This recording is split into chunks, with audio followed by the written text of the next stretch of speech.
Hey guys, Halo Infinite Forge looks incredible. You know, out of all the components of the Halo franchise, Forge is one of the only things that 343 has really focused on expanding and evolving. And it shows. Halo 4 was pretty similar to Halo Reach, right? But then Halo 2 Anniversary introduces scripting. Halo 5 runs with it and turns Forge into a straight up map creator. And now, Halo Infinite looks like a game engine. Like, I'm actually at a loss for words. This has to be the biggest game feature I have ever seen. Now, you would have to be an idiot to deny 343's Forge, but there's actually still people who prefer the older versions. Now, it's reasonable to think that most of these people are just Bungie cocksniffers, but I think there's more to this than just nostalgia goggles.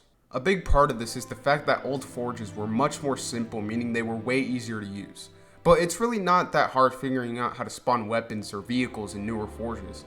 I think the reason newer Forges can be so alienating to players ties into creativity and by extension, Forge World. I shouldn't have to explain what makes Forge World so special. You remember the first time playing. I remember the first time playing in my cousin's room, where my understanding of it was that I couldn't grasp it at all.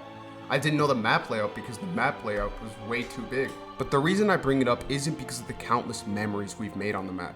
Sure, who wouldn't like a huge map like this to be in the game? The reason Forge World is so significant to Forge is because it acts as a base for Forge maps to be made.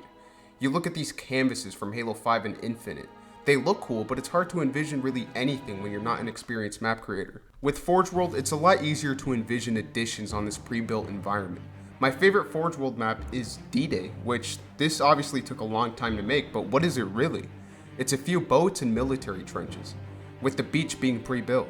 Forge World is almost like a tutorial ground for more casual audiences, like a testing ground for not only maps, but the game's mechanics as a whole. Now, I want to say that giving tools to players who can really push the game as a whole and provide new experiences is the most important thing.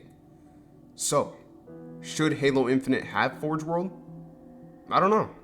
This is just the significance of having a Forge World. So what do you guys think? Should it come back?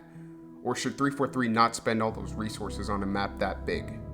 Thank you guys so much for watching, and bye.